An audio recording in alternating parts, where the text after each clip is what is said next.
என்னை ஆட்கொண்டவரும் நான் சேவிக்கிறவருமான ஆண்டவராகிய இயேசு கிறிஸ்துவின் நாமத்தினாலே அன்பினல் வாழ்த்துக்கள்.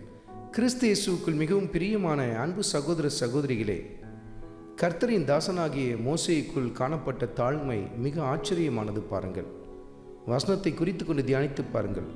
உபாகமத்தின் புத்தகத்தில் 1வது அதிகாரத்தில் 17வது வசனத்தை குறித்து கொண்டு தியானித்து பாருங்கள்.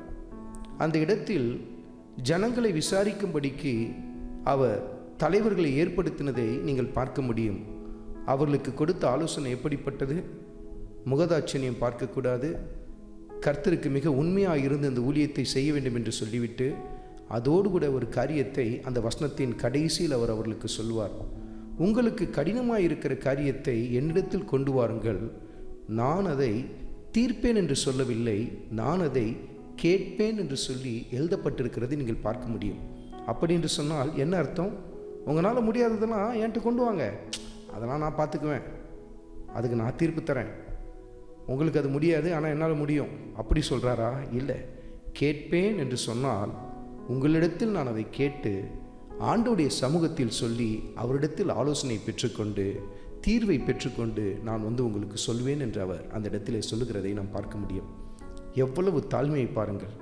உங்களால் முடியாததெல்லாம் என்னால் முடியும் அப்படின்னு அவர் சொல்லலை. மாறாக, நான் கேட்பேன், அதை என் ஆண்டவருடைய சமூகத்தில் சொல்லுவேன், கர்த்தர் எனக்கு ஆலோசனை தருவார், அதற்கு முடிவில் நாம் முடிவை கண்டடையலாம் என்று சொல்லுகிறார். பாருங்கள், எவ்வளவு அருமையான தாழ்மை பாருங்கள். ஊழியத்தில் அனுபவம் கூடிவிட்டது. கர்த்தருடைய தாசன், கர்த்தருடைய தீர்க்கதரிசி என்று சொல்லி அழைக்கப்பட்டு கொண்டிருக்கிறார். அது மாத்திரமல்ல, மிகப்பெரிய ஒரு மந்தைக்கு மேய்ப்பனாய் காணப்பட்டு கொண்டிருக்கிறார். ஆனால் அவருக்குள் காணப்பட்ட தாழ்மை எவ்வளவு ஆச்சரியமானது பாருங்கள்.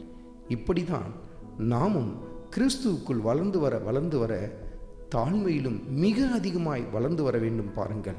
ஆனால் இன்றைக்கு சில பேருக்குள் நாட்கள் போக போக ஆரம்பத்தில் இருந்த தாழ்மை அவர்களுக்குள் இருப்பது இல்லை, மாறாக பெருமை பேச ஆரம்பிப்பார்கள்.